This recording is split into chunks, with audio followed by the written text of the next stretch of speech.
বিয়ে বাড়িতে কনে জ্ঞান হারিয়েছে, বিষয়টা বেশ চিন্তার না? আপনারা আবার ভাবতে শুরু করবেন না যেন মেয়েটা প্রেগনেন্ট। না না, তেমনটা নয়। আসলে মেয়েটা হুটহাট করে এরকম একটা বড় স্ট্রেস নিতে পারেনি, তাই জ্ঞান হারিয়েছে। মেয়েটা ঈশানের আপন ননদ। বিয়ের আসরে যখন বর আসলো না, তখন মেয়েটা অনেকটা হতচকিত হয়ে পড়ে আর হুটহাটি মাথা ঘুরে পড়ে যায়। ডক্টর এসে বেশ কিছুক্ষণ সময় নিয়ে মেয়েটাকে দেখে বলল, চিন্তার কোনো কারণ নেই, হঠাৎ করে এরকম একটা খবর শুনে প্রেশারটা নিতে পারেনি, তাই জ্ঞান হারিয়েছে। টেনশন করবেন না, কিছুক্ষণ বাদই জ্ঞান ফিরে আসবে। আজকে ঈশানের আপুর একমাত্র ননদের বিয়ে, আর সাধারণভাবেই আপুর পরিবারের ইনভাইট রক্ষার্থে ঈশান সহ পরিবারের উপস্থিত হয়েছে। ঈশান আজ সকাল বেলাতেই এসে পৌঁছেছে আপুর শ্বশুর বাড়ি। তারপর থেকে এদিক ওদিক ঘোরাঘুরি করে দেখছে, কিন্তু বউ অর্থাৎ আপুর ননদের সাথে যখন দেখা হলো ততক্ষণে ভদ্র মহিলা বেডে পড়ে আছে। আর মেয়েটা বউ, সেজন্যই ওর সাথে দেখা হয়নি। কিন্তু আচমকা এরকম একটা পরিস্থিতির সৃষ্টি হবে আর এত বড় বাড়িতে বিয়েটা গুমোট আকার ধারণ করবে, সেটাই বা কে জানত। হঠাৎ যখন শোনা গেল বর আসবে না, বর অন্য মেয়েকে নিয়ে পালিয়েছে, তখনই যেন সবার মুখে কালো আধার নেমে আসলো। আর মেয়েটা জ্ঞান হারিয়ে পড়ে যেতেই মেয়ের আব্বু অর্থাৎ ঈশানের আপুর শ্বশুর এক প্রকার আফসোসের সুরেই আর্তনাদ করতে লাগলো। কিছুক্ষণ বাদে ডক্টর এসে মেয়েকে চেক আপ করে দেখে চলে যেতেই এবার সবাই গম্ভীর মুখ করে কিছুক্ষণ যাবৎ চুপচাপ থাকলেও একটা সময় বলাবলি করতে আরম্ভ করলো, এই মেয়েকে এখন কে বিয়ে করবে? মানুষ মেয়েটাকে হাজারটা কথা শোনাবে। মেয়ের বাবা মা যেন এক প্রকার চিন্তায় পড়ে গেল। ঈশান কিছুক্ষণ বাদেই খেয়াল করলো ওর আপু, আব্বু, আম্মু আর তার শ্বশুর শাশুড়ি ওর দিকে এগিয়ে আসে। ঈশান এদিক ওদিক তাকাতে লাগলো, তাহলে কি আব্বু আম্মু কোথাও যাচ্ছে, কিংবা কারোর সাথে কোনো গন্ডগোল হয়েছে? কিন্তু না, এ কি, সবাই এসে ঈশানের সামনে দাঁড়িয়ে পড়ল। আমি তো ভেবেছিলাম পাশ কেটে বেরিয়ে যাবে, কিন্তু ঝড়টা যে ঈশানের উপর দিয়ে যাবে সেটাও ভাবতেই পারিনি। আপু ঈশানের একটা হাত ধরলো আর বলতে লাগলো, ভাই শোন, তোর সাথে আমাদের কথা আছে, একটু আমাদের সাথে চল না প্লিজ। ঈশান অবাক চোখে কিছুক্ষণ আপুর দিকে চেয়ে রইল। তারপর এক মুহূর্তের জন্য আর ওর অনুমতির অপেক্ষা করলো না আপু। ওর হাত ধরেই ঈশানকে টেনে নিয়ে যেতে লাগলে তখন ছেলেটা ওদের সাথে হেঁটে বাসার মধ্যে চলে আসলো। তারপর একটা ছোট্ট ঘরে আসতেই সবাই মিলে চুপচাপ কিছুক্ষণ বসে রইল। সবাই কি বলবে ঈশান সেই অপেক্ষা করতে লাগলো। তারপর যখনই মুখ খুলতে যাবে তার আগেই আপু বলতে লাগলো, ভাই, একটা কথা রাখবি আমার? ঈশান যে বরাবরই আপুর কথাটা ফেলতে পারে না, তাই আপু ওকে এমন করে কথা বলেছে। ঈশান সবার দিকে একবার তাকালো, তারপর যখনই কিছু বলতে যাবে তার আগেই আপু ওর একটা হাত দু হাতের মুঠোয় নিয়ে বলতে লাগলো, ভাই, দেখছিস তো আমার পরিবার এখন কত বড় একটা বিপদের মুখে আছে। তার উপর আমার ননদকে সবাই এক্ষুনি দোষ দিচ্ছে। এই বিয়েটা না হলে আমার ননদকে হাজারটা কথা শুনতে হবে। মেয়েটার আত্মসম্মান বোধ অনেক বেশি, রাগের বশে ভুলভাল কিছু করে ফেলতেও দুবার ভাববেন না। তাই বলছিলাম কি, বিয়েটা তুই যদি করতি। ব্যাস হয়ে গেল। যেটা আশঙ্কা করেছিলাম সেটাই হলো। প্রত্যেকটা গল্পের মতো এই গল্পে আমার গলে এমন একটা মেয়েকে ঝোলানোর ব্যবস্থা করে ফেলো। ঈশান হতভম্বের ন্যায় কিছুক্ষণ আপুর দিকে তাকিয়ে থেকে তারপর আব্বু আম্মুর মুখের দিকে তাকালো। ওরা উৎসুক জনতার মতো ছেলের দিকে তাকিয়ে আছে। এবার ঈশান আপুর থেকে হাতটা ছাড়িয়ে নিয়ে বলতে লাগলো, আপু, তোমার মাথাটা খারাপ হয়ে যায়নি তো? তোমার ননদ কি করে আমাকে বিয়ে করবেন? উনি তো আমার থেকে সিনিয়র, 2 বছরের সিনিয়র। বিয়েটা একজনের সাথে ঠিক হয়েছিল, আর এখন আমাকে বিয়েটা করতে বললেই কি উনি করে নেবে? আর আমি বা কেন মানবো? বাবা, এই মুহূর্তে আমাদেরকে আরও অসহায় করে দিও না। তুমি যদি বিয়েটা না করো তাহলে আমাদের গলায় দড়ি দিয়ে মরতে হবে। আমার বাড়ির মান সম্মান এই বিয়ের সাথে জড়িত। এত বড় বাড়ির মেয়ের যদি বিয়ে না হয় তাহলে লোকে সিসি করবে, ভাববে মেয়েরই কোনো দোষ আছে। ঈশান লোকটার অসহায় আর্তনাদে কিছুক্ষণ চুপচাপ ভদ্রলোকের মুখের দিকে তাকিয়ে রইল। আব্বু আম্মু ওকে বোঝাতে আরম্ভ করলো। ঈশান আপুর মুখের দিকে চেয়ে রইল। ছোটবেলা থেকে তোমাকে শিখিয়েছি অন্যায়ের প্রতিবাদ করতে, কেউ বিপদে পড়লে তাকে সাহায্য করতে। এত বড় একটা বিপদে ওরা দেখার পরেও যদি তুমি মুখ ফিরিয়ে নাও, তাহলে কিন্তু এই অপমানের মুখে তোমার আপুকে পড়তে হবে। তুমি না তোমার আপুকে বড্ড বেশি ভালোবাসো, চাও না কখনো তার অপমান হোক, অবমাননা হোক। এই পুরো পরিবারটার সাথে তোমার আপুর, তোমার দুলাভাইয়ের সম্মান জড়িয়ে আছে। এখন যদি তুমি মুখ ফিরিয়ে নাও তাহলে ওদের অনেক ছোট হয়ে যেতে হবে ঈশান। ভাই, জীবনের শেষবারের মতো তোর কাছে কিছু চাইছি। দয়া করে আমার ননদকে বিয়ে করে নে। প্রমি অনেক ভালো মেয়ে। এখন ও তোর সাথে মানিয়ে নিতে না পারলেও যখন তোর সাথে মানিয়ে নিবে তোর মনে হবে আমরা আজকে ভুল সিদ্ধান্ত নিইনি। বিয়েটা অন্য কারোর সাথে হতে যাচ্ছিল, আর এখন সেটা হচ্ছে না। তারপরও দেখবি তোর মনে হবে না যে কখনো এই মেয়েটার সাথে তোর বিয়ে হবার কথা ছিল না। আপুর চোখে পানি টলমলো করছে, তাই ঈশান ওর আপুকে নিয়ে একটা জায়গায় বসিয়ে দিয়ে তারপর আপুর পাশে বসে তাকে এক হাতে জড়িয়ে ধরে বলল, আপু ঠিক আছে, সবাই এত করে যখন বলছে, আর তোমার ননদ আর তার পরিবারের মান সম্মান যেহেতু আমার হাতে, তাহলে আমি আর তোমাদের সম্মতে ধুলোর সাথে মিশতে দেব না। আমি বিয়েটা করে নেব। তবে একটা কথা আপু, এই বিয়েটা নিয়ে যদি পরবর্তীতে কোনো সমস্যা হয় তার দায়ভার কিন্তু তোমাদের নিতে হবে। তোমার ননদ যদি আমাকে মেনে না নিতে পারে, রাতে যদি ডিভোর্সের কথা বলে, 6 মাস পর্যন্ত ডিভোর্সের জন্য অপেক্ষা করবে আমার সাথে থেকে, তাহলে তোমরা আমাদের আর জোর করতে পারবে না এই সম্পর্কে থাকতে। বাকিটা তোমাদের হাতে। ঈশানের আপুর শ্বশুর অর্থাৎ ঈশানের হবু শ্বশুর ওকে বোঝালো ওনাদের মেয়ে কোনো মতেই ওকে অবমাননা কিংবা অবহেলা করবে না। তারপরও ঈশানের মনে একটা সন্দেহ রয়ে গেল, এই বিয়েটা টিকবে কিনা। সব জল্পনা কল্পনা শেষে বিয়ের স্টেজে চুপচাপ বসে কথাগুলো ভাবছিল ঈশান। এই সম্পর্কটা হয়তো স্বাভাবিক হবে না। আর যার সাথে ওর বিয়ে সে মেয়েটা ঈশানের সাথে তেমন করে কখনো কথাই বলেনি। আর ঈশানও সিনিয়র ভেবে তেমন আশেপাশেও আসেনি, কারণ বড্ড রাগী মেয়েটা। আর রাগী মেয়েদের কাছে আসতেই ঈশানের ভয় করে, যদি হুটহাট করে থাপ্পড় বসিয়ে দেয় গালে। যাই হোক, মেয়েকে তো কিছুক্ষণ বাদে আনা হলো। আর কাজীও যেখানে যেখানে সাইন করে দিতে বলল, কবুল বলতে বলল, ঈশানও একদম পুতুলের মতো সবটা মুখ দিয়ে উচ্চারণ করে দিল। অন্যদিকে পাশে বসা মেয়েটা কোনো সংকোচ ছাড়া বিয়েটা করল। বিয়ে শেষে প্রমীর আব্বু অর্থাৎ আপুর শ্বশুর থুকো, এখন তো ঈশানেরও শ্বশুর। যাই হোক, ভদ্রলোক কিছুক্ষণ ঈশানের সাথে কথা বলল। তারপর রাত 10টার দিকে ওরা বাসায় পৌঁছালো। বাসায় পৌঁছে ঈশানের আর খাওয়ার ইচ্ছে হলো না, তাই রুমে চলে আসলো। কিছুক্ষণ বাদেই ওর আপু এসে প্রমীরকে ওর রুমে রেখে গেল। আপনাদের বলতেই ভুলে গেছি, ঈশানের বউয়ের নাম প্রমি। মেয়েটা দেখতে সুন্দরী, সুন্দরী বললে ভুল হবে, মারাত্মক সুন্দরী। প্রমীকে বসিয়ে দিয়ে যেতেই একটু বাদে ঈশান ওয়াশরুম থেকে বেরিয়ে আসলো। ঈশান মেয়েটার সামনাসামনি এসে বসলো। মেয়েটা কেমন জড়সড়ো হয়ে নিজেকে আরেকটু গুটিয়ে নিল। ঈশান বলতে আরম্ভ করল, বিয়েটা যেমন করেই হোক, আপনি যে বিয়েটা মানতে পারবেন না সেটা আমি খুব ভালো করেই বুঝতে পারছি। আপনি যে পরিমাণে রাগী আর জেদি, তাতে বিয়েটা আপনার আব্বু আম্মুর সম্মান বাঁচানোর জন্যই করেছেন। আর আমার মতো একটা জুনিয়র ছেলেকে কেই বা বিয়ে করবে? একটা পরিবারের সাথে আত্মীয়তা জুড়ে আছে, আবার তাদের সাথে আত্মীয়তা করার ইচ্ছেটা কোনো পরিবারেরই বা থাকতে পারে বলেন? নতুন বইয়ের থেকে ঈশান করে উত্তর পেল না। মেয়েটা ঠিক আগের মতোই চুপ করে রইল। প্রমি ঈশানের কথাতে হাত দুটো মুচড়ে যাচ্ছে। ঈশান একটা দীর্ঘ নিঃশ্বাস ফেলে আবারও বলল, জানি এই মুহূর্তে আপনার আমার উপর রাগ হচ্ছে, এমনকি আমার সাথে কথা বলার ইচ্ছেটাও আপনার নেই। যদি ভুল না করি, তাহলে হয়তো বা ওই ছেলেটাকে আপনি পছন্দ করতেন, সেজন্য নিজের ইচ্ছায় বিয়েতে রাজি হয়েছিলেন।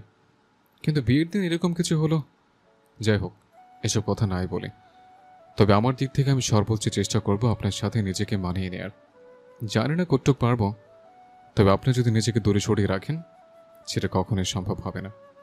হয়তো আজকে আমাদের সম্পর্কটা ঠিক না, কিন্তু কাল হতে কতক্ষণ? কারণ স্বামী স্ত্রীর বন্ধনটা একটা পবিত্র বন্ধন। তাই কোনো একদিন হয়তো আপনার সাথে আমার সম্পর্কটা স্বাভাবিক হবে, কিন্তু আপনাকে সবটা চেষ্টা করতে হবে। আর যদি না করেন, তাহলে কখনোই সম্পর্কটা স্বাভাবিক হবে না। ঈশানের কথাতে প্রমি কোনো জবাব দিল না। কিছুক্ষণ বাদে ঈশান একটা বালিশ আর চাদর নিয়ে উঠে গিয়ে নিচে বিছানা করে শুয়ে পড়ল। ঈশান জানে এই মেয়ে কিছুতেই ওর সাথে বেড শেয়ার করবে না।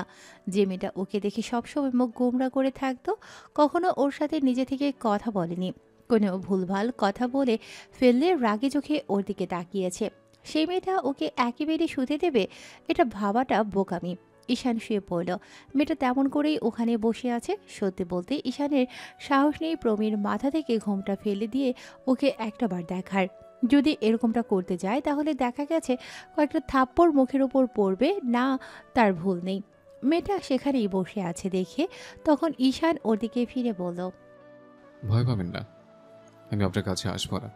আপনি ঘুমিয়ে পড়ুন, অনেকটা ধকল গেছে আপনার উপর দিয়ে। আমি আপনাকে কোনো বিষয়ের জন্য জোর করব না। নিজের যখন ইচ্ছে হবে তখনই আপনি আমাকে জানাবেন আপনি সম্পর্কে থাকতে পারবেন কিনা, আমার সাথে মানিয়ে নেওয়ার চেষ্টা করবেন।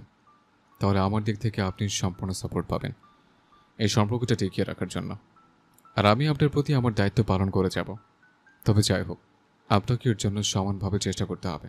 আর যদি সবসময় রাগ, অভিমান আর জেদ দেখিয়ে দূরে সরে থাকেন, আমাকে একটা জুনিয়র ছেলে বলে বিয়েটাকে ভেঙে দেওয়ার চেষ্টা করেন, তাহলে কখনোই কারো ভালো হবে না, না পরিবারের আর না আমাদের। নিন, এত চিন্তা না করে ঘুমিয়ে পড়ুন। ঈশান আর কথা বলল না, চুপচাপ শুয়ে রইল। কখন ঘুমিয়ে পড়ল নিজেও জানে না। ছেলেটা নিজের রুম ছাড়া ঘুমোতে পারে না, তাই নিচে শুলেও তারপরেও ঘুম আসলো। কিছুক্ষণ বাদে প্রমির দিকে তাকালো, ছেলেটা ঘুমিয়ে পড়েছে। প্রমি উঠিয়ে ওয়াশরুম থেকে ফ্রেশ হয়ে এসে শুয়ে পড়ল। বারবার প্রমির ইচ্ছে হচ্ছে মানুষটাকে বলতে উপরে এসে ঘুমোতে, কিন্তু আবার পরক্ষণে কোনো এক বাধার কারণে বলতে পারছে না। সারাটা রাত প্রমি ঘুমোতে পারেনি। ভোররাতে ফজরের আজান হতেই নামাজটা পড়ে নিল, তারপর উঠে ব্যালকনিতে গিয়ে দাঁড়িয়ে রইল। সকালবেলা ঈশানের যখন ঘুম ভাঙল তখন খেয়াল করলো রুমের দরজাটা খোলা, আর আশেপাশে মেয়েটা নেই। তাড়াহুড়ো করে উঠে বসলো, এদিকে ওদিকে ডাকাডাকি করতে লাগলো। তারপর মেয়েটার থেকে কোনো রেসপন্স না পেয়ে ওয়াশরুমে ঢুকে গেল। ফ্রেশ হয়ে নিচে আসতেই দেখে কিচেনে নতুন কাউকে দেখা যাচ্ছে। ঈশান এবার তাড়াহুড়ো করে গিয়ে কিচেনের সামনে দাঁড়াতেই খেয়াল করলো আম্মুর সাথে একটা মেয়ে দাঁড়িয়ে আছে। মেয়েটা বললে ভুল হবে, এ তো ওরই বউ। এ কথা ভেবেই ঈশান একটা শুকনো ঢোক গিলল। এবার আম্মু খেয়াল করলো ঈশান পেছনে দাঁড়িয়ে আছে। ছেলেকে দাঁড়িয়ে থাকতে দেখে আম্মু বলতে লাগলো, এ কি আপু, তুমি কি ছিলে যে? কোনো সমস্যা হয়েছে আপু? না মানে আম্মু, আসলে বলছিলাম কি, উনি হুটহাট করে বাইরে চলে এসছে, তাই ভাবলাম কোথায় আছে দেখে। ঈশানের একরকম শুকনো মুখ দেখে আম্মু একটু মুচকি হাসলো। মেয়েটা ওর দিকে ফিরে কিছুক্ষণ তাকিয়ে রইল। এখনো মাথায় ঘোমটা দিয়ে আছে প্রমি, চুলগুলো ঘোমটার নিচ দিয়েও দেখার যাচ্ছে। ঈশানের দিকে যেন সেগুলো উকি দিচ্ছে। ঈশান বুকে হাত রেখে একটা দীর্ঘ নিঃশ্বাস ফেলল। এক মুহূর্তের জন্য মেয়েটাকে না দেখেই ঈশানের মনে হয়েছিল আবার রাগের বশে সুইসাইড করে বসেনি তো। আম্মু আবারও ঈশানের দিকে ফিরে বলতে লাগলো, একদিনেই দেখছি বউয়ের জন্য একদম উতলা হয়ে উঠেছ, বাকি দিন তো পড়েই আছে। প্রথমে তো বিয়েটা করতে চাইছিলে না, আর এখন কিনা বউয়ের জন্য এত ভালোবাসা, তাকে খুঁজতে খুঁজতে এখান অব্দি চলে এসেছো। ঈশান কি জবাব দেবে জানে না। মেয়েটা বোধহয় কিছুটা লজ্জা পেল। ঈশান আর এক মুহূর্ত সেখানে থাকলো না। কিছুক্ষণ বাদে মেয়েটা রুমে আসলো। ঈশান রমির মুখের দিকে দেখল। সম্পূর্ণ মানুষটাকে ভালোভাবে দেখেই বুঝতে পারল মেয়েটা অসম্ভব রকমের মায়াবী। আর আজকে বউ সাজে ওকে অসাধারণ লাগছে। এক কথায় একদম নতুন বউ। অন্য সবাইকে হয়তো এতটা সুন্দর লাগতো না যদি না ওর বউটা হতো। আর মেয়েটা আসলেই সুন্দরী। ঈশান কিছুক্ষণ প্রমির দিকে তাকিয়ে রইল। মেয়েটা এসে ছেলেটার সামনে দাঁড়িয়ে হাত মোচড়াতে লাগলো, তারপর অনেক সংকোচ কাটিয়ে বলল, আম্মু আপনাকে নিচে যেতে বলেছে। ঈশান মেয়েটার দিকে তাকিয়ে রইল আর বোঝার চেষ্টা করলো মেয়েটা কি স্বাভাবিক আছে, তাই সত্যি সত্যি সবকিছু মেনে নেওয়ার চেষ্টা করছে। ঈশান হাঁ করে মেয়েটার দিকে তাকিয়ে থেকেই বলল, আমি কিছু বুঝতে পারছি না, আপনি এত সহজে সবটা কি করে মেনে নিচ্ছেন? আপনার তো বিয়েটা মানার কথা না, তাহলে? অন্য সব গল্পের মতো ডায়লগ দিবেন না তো। মানবো না, মানতে পারবো না, এরকম কিছুই না। সময় লাগবে আমার, কিন্তু ততদিন আমার কাছে আসার চেষ্টা করবেন না। আমার অনুমতি ছাড়া আমায় টাচ করলে ভুলে যাব আমি আমার হাজবেন্ড। ঈশান ভাবল এই তো মেয়েটা নিজের আসল রূপ দেখিয়েছে। ছেলেটা একটা দীর্ঘ নিঃশ্বাস ফেলে উঠে যেতে যেতে বলল, এগুলো কাপুরুষদের কাজ। আমি কখনো জোর করে আপনার কাছে আসার চেষ্টা করব না, যতদিন আপনি নিজে থেকে না চাইবেন। মেয়েটা অবাক হলো কিনা কে জানে। ঈশান নিচে চলে আসলো। একটা চেয়ার টেনে বসতেই প্রমি এসে নিচ থেকে ওর পাশে বসলো। মেয়েটা বেশ আদব কায়দা জানে বলতে হয়। কোনো রকমে ব্রেকফাস্ট করে উপরে চলে আসলো ঈশান। আজকে আর কোথাও যাওয়া হচ্ছে না, সেটা খুব ভালো করেই জানে। সারাটা দিন ঈশান রুমে শুয়ে বসে কাটালো। প্রমি ওর আশেপাশে ঘুরঘুর করলো, কিন্তু কিন্তু কিছু বলতে চেয়েও বলতে পারছে না। ঈশান বেডে শুতেই মেয়েটা কেমন যেন দূরে সরে রইল। তখন ঈশান বেড থেকে উঠে ব্যালকনিতে গিয়ে দাঁড়িয়ে রইল আর ভাবতে আরম্ভ করল, কি মেয়ে রে বাবা, এত বড় একটা অসম্মানের মুখ থেকে ওকে বাঁচালাম, আর সেখানে আমাকে এরকম করে কষ্টে রাখার ধান্দা আছে। মানবতা বলতে কিছু একটা মানুষের মধ্যে কিছু থাকে, সেটা থেকেও তো আমার কাছে অন্তত একটাবার বলতে পারতো বেড়ে শুতে। বাসায় কোনো রিসেপশনের অনুষ্ঠান নেই, কারণ এই বিয়েটা তো আর ওদের বাসায় হবার কথা ছিল না।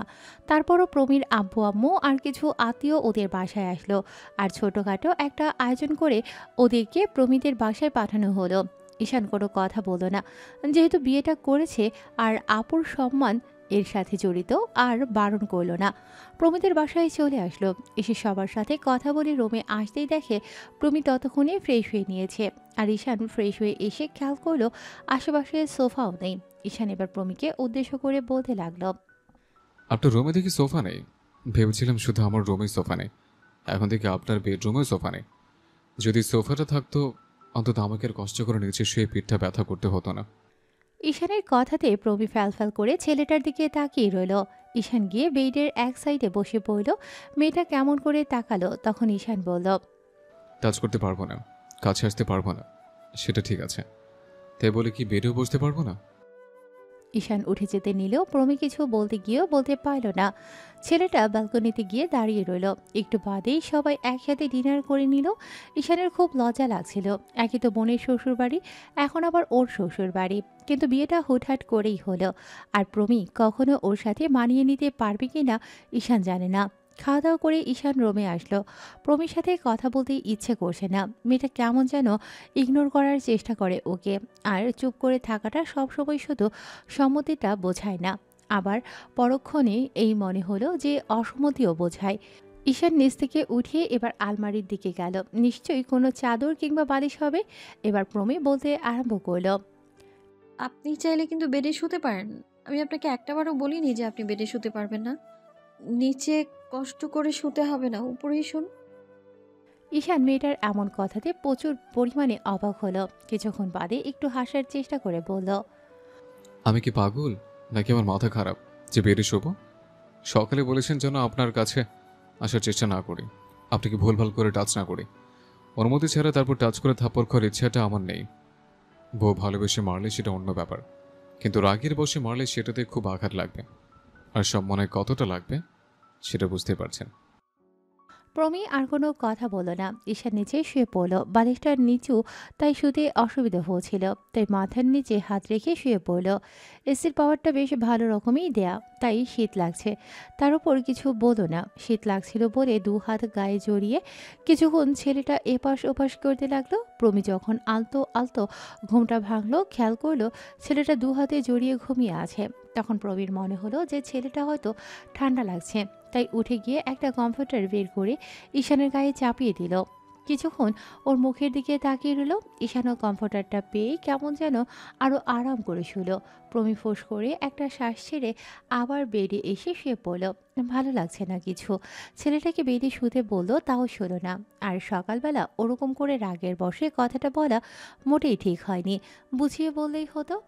পরদিন প্রমীর যখন ঘুম ভাঙল, দেখে ঈশান ওর আগেই উঠে ব্যালকনিতে দাঁড়িয়ে আছে। একটু বাদে ঈশানকে দেখতে না পেয়ে প্রমি উঠে ব্যালকনিতে আসলো। মেয়েটা ঈশানের থেকে কিছুটা দূরে দাঁড়িয়ে রইল। নামাজ পড়ে আবার ঘুমিয়ে পড়েছিল প্রমি। প্রমি খেয়াল করেছিল ঈশান সকালে ওঠেনি, হয়তো নামাজ পড়ে না, অভ্যেস নেই। এবার প্রমি নিজেই বলতে লাগলো, আচ্ছা, আপনি নামাজ পড়েন না? মেয়েটা বেশি লজ্জায় ফেলে দিল, তাই ঈশান কিছুক্ষণ মাথা চুলকে আবার মাথা নেড়ে না সূচক উত্তর দিল, বলল, না মানে আসলে ফ্রাইডেতে পড়া হয়, তাই আর কি। এখন থেকে রোজ পড়বেন। তাছাড়া আজ বাদে কাল বুড়ো হবেন, তখন তো আর ইবাদত করার সময় সুযোগ কোনোটাই পাবেন না।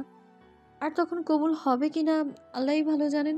বুড়ো বয়সে মানুষের অতটাও সেন্স থাকে না, তাই যুবক বয়সটা হচ্ছে ইবাদতের সময়।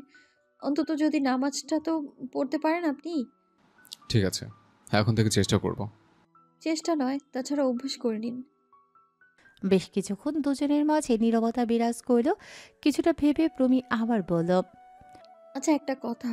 আমি এইখানে একটা জায়গায় জবের জন্য কয়েকদিন আগেই জয়েনিং লেটার পেয়েছি। মানে আমার বিয়ের আগের দিন পেয়েছিলাম, তাই কাউকে জানানো হয়নি। বলছিলাম কি, আপনার ফ্যামিলি কি আমার জবটা করতে দিবে ঈশান? এই নিয়ে কোনো চিন্তা করবেন না, আমার ফ্যামিলি এমন কোনো বাধা আপনাকে দিবে না।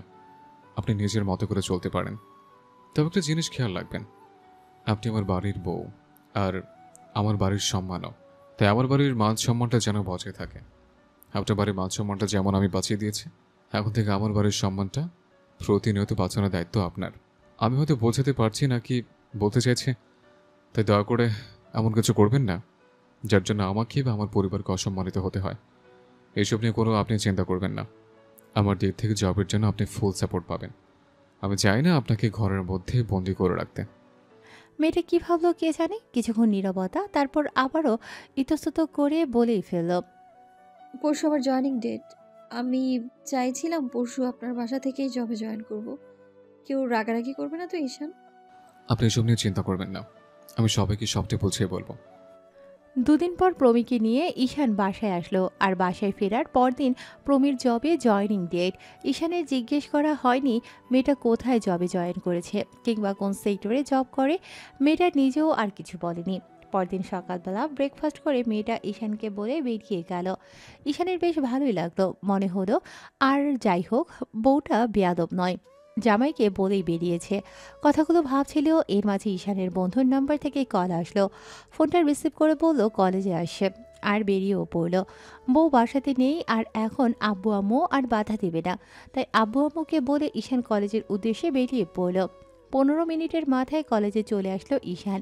শহরের কাছাকাছি বাড়ি, আর তার থেকে কিছুটা দূরেই কলেজ, তাই আসা যাওয়া করতে তেমন সময় লাগে না। ঈশান ক্যাম্পাসে এসে বন্ধুদের সাথে আড্ডা দিল। ঘণ্টাখানেক পর ক্লাস আরম্ভ হতেই ওরা গিয়ে ক্লাসে বসলো। প্রথম ক্লাসটা শেষ হতেই যখন দ্বিতীয় ক্লাসের জন্য কেউ একজন রুমে ঢুকলো, তখন ঈশান বেশ অবাক হয়ে গেল। কারণ কি সামনে একে দাঁড়িয়ে আছে, হুটহাট এমন বিয়ে করে মাথাটা খারাপ হয়ে যায়নি তো? ঈশান চোখ বড় বড় করে দেখছে, ওর সামনে একদম অসম্ভব রকমের সুন্দর দেখতে আর কিউটের ডিব্বা একটা মেয়ে দাঁড়িয়ে আছে। কালো শাড়ির সাথে হিজাব আর হালকা সাজে মেয়েটার সৌন্দর্যটা বেড়ে দ্বিগুণ হয়ে গেছে তার। মেয়েটাকে যে কেউ প্রথম দেখাতেই ভালোবেসে ফেলবে, বাধ্য হবে। ঈশান ওর পা থেকে মাথা অবধি খুঁটিয়ে খুঁটিয়ে দেখল। আপনারা হয়তো ভাবছেন যে মেয়েটা ওর বউ কিনা, অবশ্য গল্পের নাম দেখে তো বোঝারই কথা কে হতে পারে। হ্যাঁ, ঈশানেরই বউ প্রমি। মেয়েটা দাঁড়িয়ে আছে, তবে ঈশান জানতো না ওরই কলেজের ম্যাডাম হবে প্রমি। কথাটা ভেবেই ঈশানের হাওয়াটা ফুস করে বেরিয়ে গেল। ঈশানের বন্ধুরা দুজনের দিকে তাকিয়ে কিছু একটা বলা বলি করতে লাগলো। অন্যদিকে ঈশানকে এখানে এই অবস্থায় দেখে প্রমীরও বেশ খানিকটা অস্বস্তি ফিল হলো। মেয়েটা ভাবতেও পারেনি যে ঈশান অর্থাৎ ওর হাজবেন্ড এই কলেজে পড়ে। প্রবী জানে ছেলেটা ওর জুনিয়র, কিন্তু এই কলেজে অনার্স 4th বর্ষের কোনো ডিপার্টমেন্টের ছাত্র সেটা ওর জানা ছিল না। দুজন দুজনের দিকে কিছুক্ষণ তাকিয়ে রইল, তারপর এটা ক্লাস মনে পড়লে প্রমি ক্লাসে মনোযোগ দেওয়ার চেষ্টা করলো। ঈশান ভয় পাচ্ছে এটা ভেবে যে মেয়েটা বাসায় গিয়ে ওকে কিছু বলে না বসে, কিন্তু তেমন কিছুই হলো না। প্রমি ক্লাস করে বেরিয়ে গেল। ঈশান চুপচাপ থেকে তারপর লম্বা একটা নিঃশ্বাস নিয়ে বলল, বেশ, লেখা চুকে গেল। বন্ধুরা কিছুক্ষণ ওর দিকে তাকিয়ে রইল অবাক হয়ে। এর মাঝে মেহেদি বলল, কিরে, তুই বলিসনি তো ভাবি আমাদের ওই কলেজের ম্যাডাম? আর যেমন করে দুজন দুজনের দিকে তাকিয়েছিলি তাতে মনে হচ্ছিল তোদের শুভ দৃষ্টি হচ্ছিল। বাসায় কি বউকে দেখিস না নাকি দোস্ত? আমি ভাবছি শেষে কেন ওকে এই কলেজের ম্যাডাম হতে হলো। এখন তো উঠতে বসতে আমাকে খিস্তি দেবে, আর সুযোগ পেলেই তো আমাকে পড়ালেখা নিয়ে হাজারটা কথা শোনাবে। জানি না কি করে কি হলো, তবে আর কোথাও না গিয়ে ওর আমাদের কলেজে আসার ছিল। আচ্ছা ম্যাডাম, কি তোকে একটাবার বলেনি যে উনি এই কলেজে জয়েন করছে? কলেজের কথা বলছে, কিন্তু আমাদের কলেজে জয়েন করবে তেমন কিছু বলেনি। আর চাকরির কথা শুনে আমি তেমন করে কিছু জিজ্ঞাসা করিনি। ভেবেছি কোথাও একটা অফিসে কাজ হবে, কিন্তু শেষে আমার কলেজে যে আসবে আমি কি করে জানবো বল? কেন, জানলে কি করতি?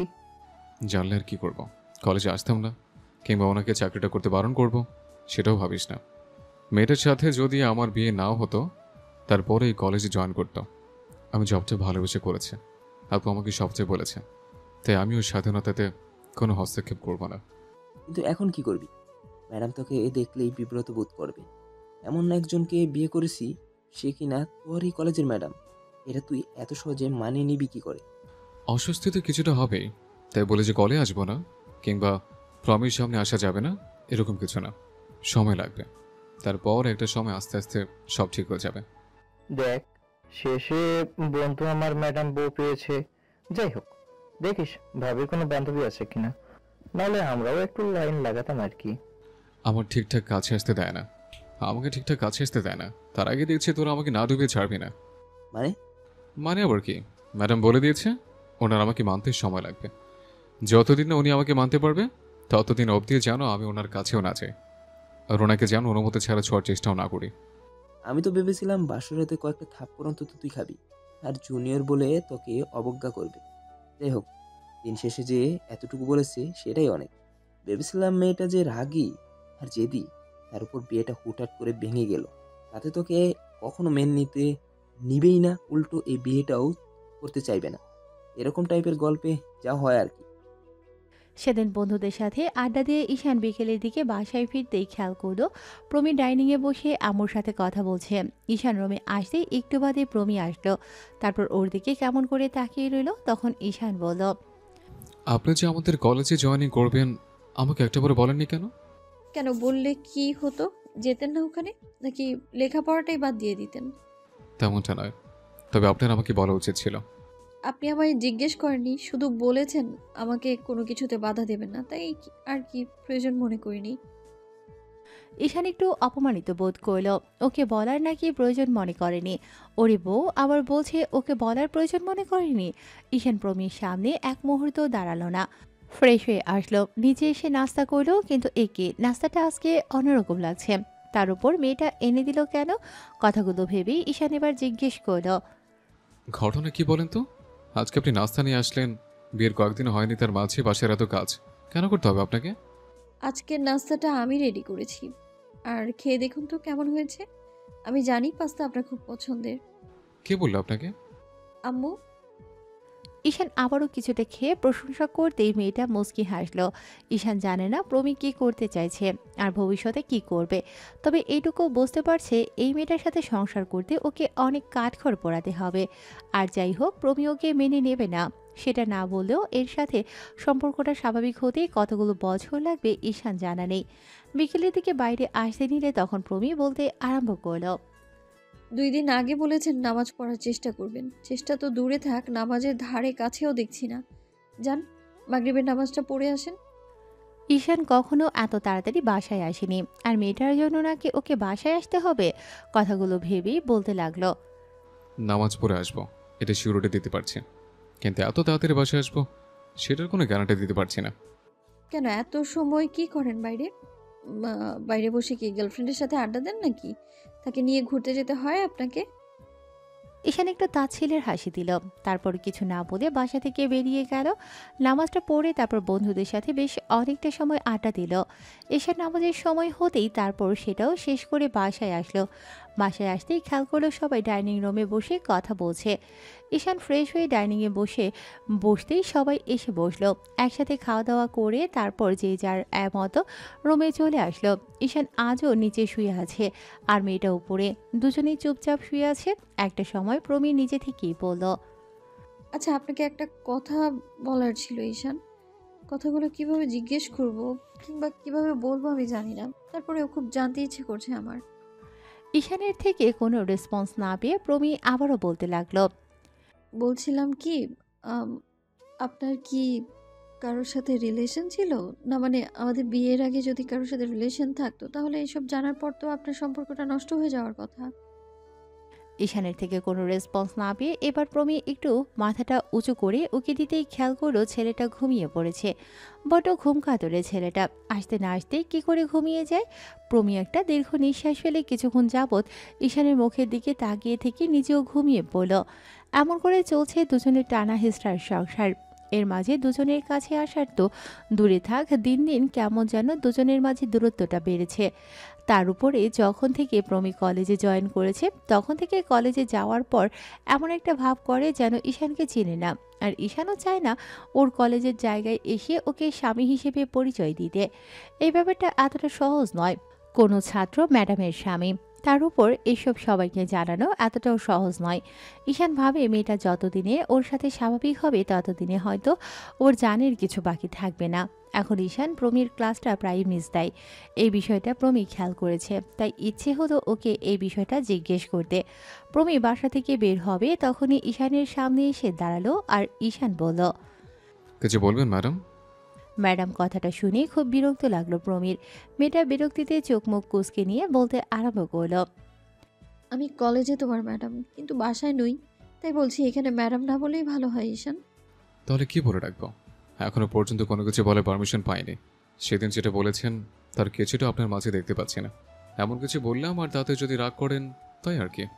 একটা কথা আপনাকে জিজ্ঞেস করতে চাই। কয়েকদিন দেখছি আপনি আমার ক্লাস করছেন না, কেন বলুন তো? একটু আগে বললেন যে বাসাতে ম্যাডাম বলতে পারবো না, এবার ম্যাডামের মতো খোঁজ খবরও নিচ্ছেন। আপনার ক্লাস করতে ইচ্ছা করে না, বউ আমাকে ক্লাস করাবে সেটা ভাবলেই কেমন যেন লাগে, তাই আর কি। কেন, আমি কি ক্লাস করাতে পারি না, নাকি আমার লেকচার আপনার ভালো লাগে না?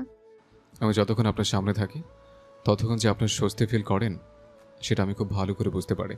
তাই একজনের জন্য হাজার জনের সমস্যা হোক, আমি সেটা চাই না। তাই ক্লাসগুলো মিস দিই। এই ছেলেটা প্রমীর মনের কথা জানলো কি করে?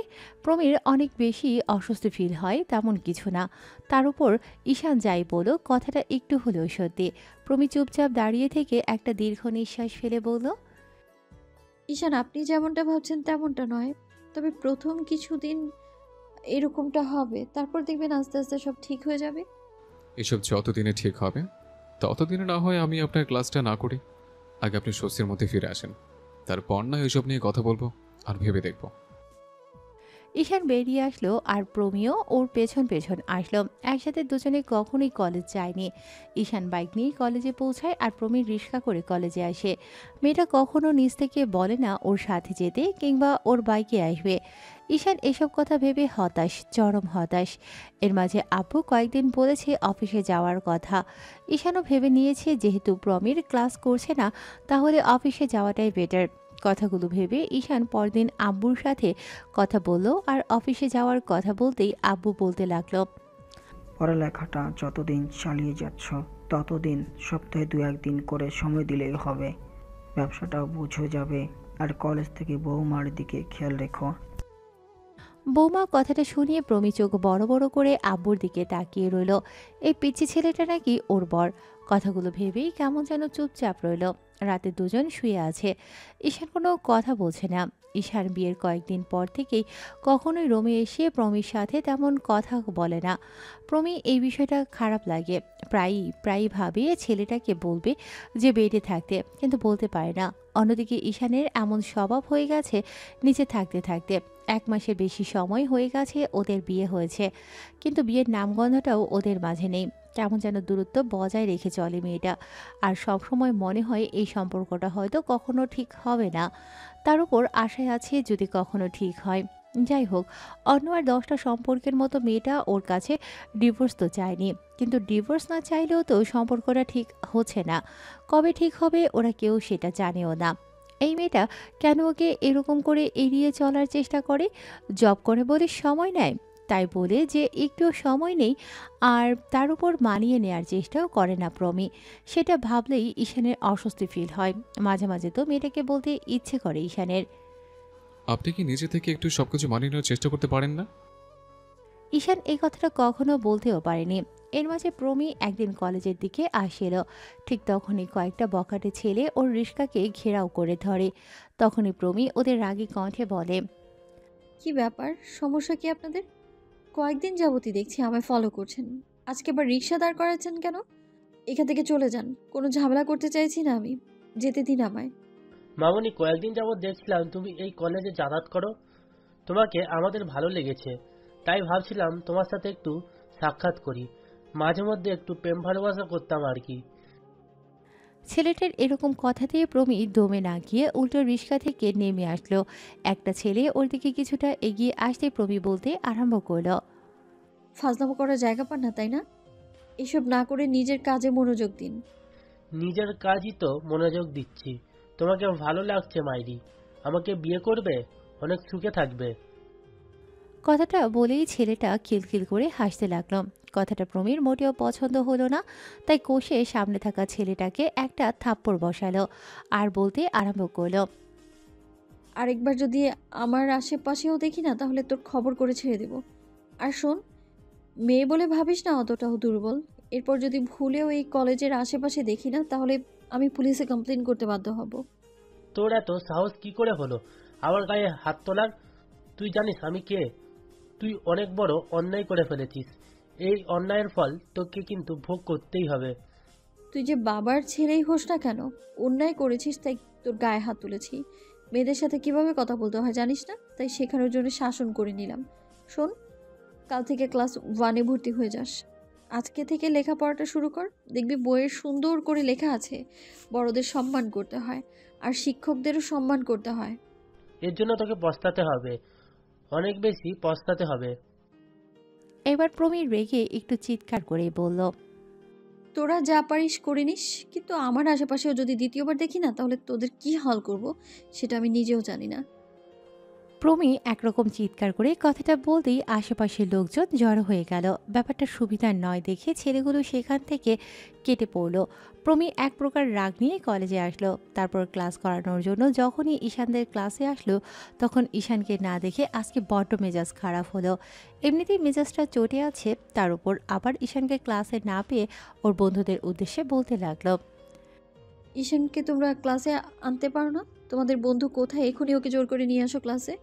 আর যদি আমার ক্লাসটা নাই করবে তাহলে কলেজ থেকে যেন বেরিয়ে যায়।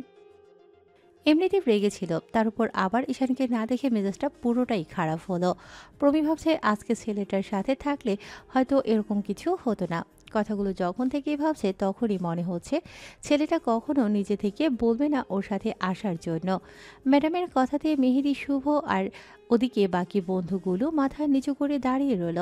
আর প্রমি আবারও রেগে বলল, হয় তোমাদের এই বাদর বন্ধুটাকে ক্লাসে আনবে, না হলে তোমরাও আর ক্লাসে আসবে না। এখনই বেরো ক্লাস থেকে।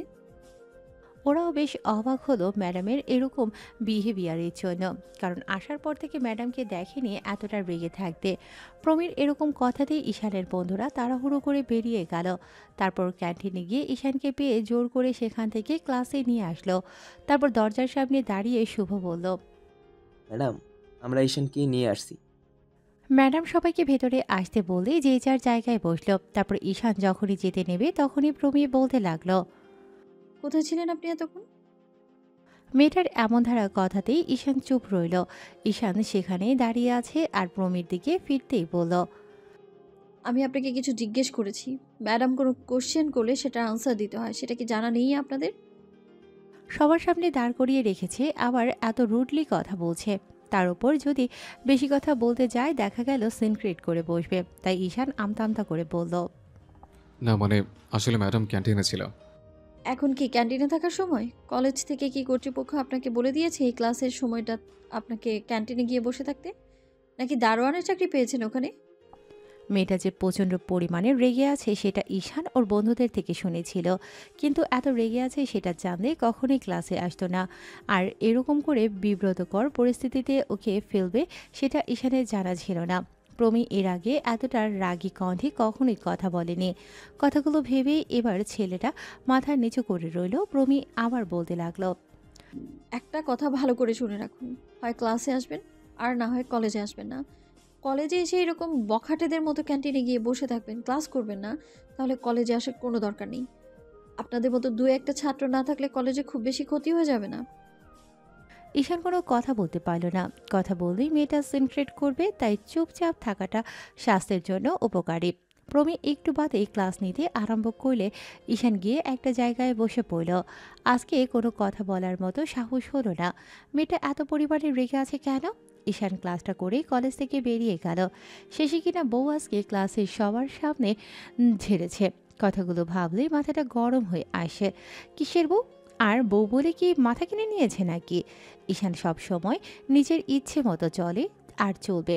কথাগুলো একটা লেকের পাড়ে বসে ভাবছিল ঈশান। ওদের সম্পর্কটা কিছুতেই স্বাভাবিক হচ্ছে না। মেয়েটার কাছেও আসতে পারছে না, তার উপর মেয়েটা ওর কাছে যাওয়ার সেই সুযোগও দিচ্ছে না। আরও উল্টো আজকে এতগুলো কথা শোনালো, কি দরকার ছিল এগুলো করার? বাসায় এসে বললেও এতটা খারাপ লাগতো না। কলেজের সবার সামনে এরকম করে কি অপমান করার খুব বেশি দরকার ছিল? ঈশান বাসায় চলে আসলো। এসে দেখলো প্রমি আজকে ফেরেনি। একজনের রাগ যে আরেকজনের উপর দিয়ে প্রমি দেখালো সেটা কিছুই ঈশান জানতো না। বিকেলের দিকে প্রমি বাসায় আসলো। মেয়েটার শরীরটা খারাপ লাগছে, তাই কোনো রকমে ফ্রেশ হয়ে রুমে গিয়ে শুয়ে পড়ল। আসার পর থেকে ঈশান ওর সাথে একটা কথাও বলল না।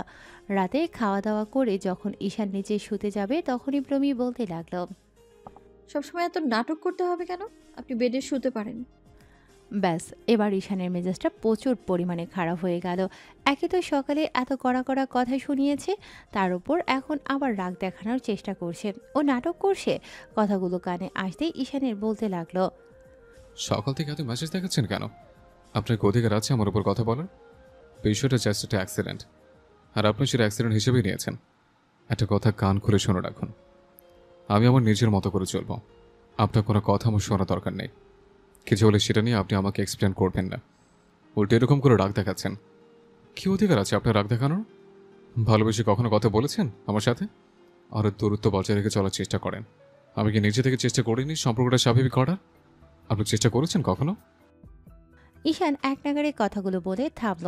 এটা সত্যি যে প্রমি কখনোই ওকে সুযোগ দেয়নি সম্পর্কটা ঠিক করে নেয়ার জন্য। আর কাছে আসা তো দূরে থাক, চেষ্টাও করেনি। সবসময় সবসময় কি ছেলেদেরই সব কাজ করতে হবে? মেয়েদের কি কোনো দায়িত্ব নেই নাকি? ভেবেই ঈশান কথাটা বলল। এবার ঈশানের থেকে এমন কথা শুনে প্রবীর ঠান্ডা গলায় বলতে লাগলো, সরি ঈশান, আসলে আপনার সাথে এরকম করে কথা বলা মোটেও ঠিক হয়নি আমার। কেন বলবেন না? অবশ্যই বলবেন, কিন্তু কলেজে সবার সামনে বলার কি খুব দরকার ছিল? ওখানে আপনি আর ম্যাডাম, তাই সবার সামনে এরকম করে না বললেও পারতেন। আর এখন এসে বলছেন আমি নাটক করছি। কি বলেছিল যেন কখনো টাচ না করি, আপনার কাছে যেন না আসে, এটা আমি বলেছিলাম? না, আমি বলেছিলাম। তাহলে এখন কেন বেরিয়ে যেতে বলছেন?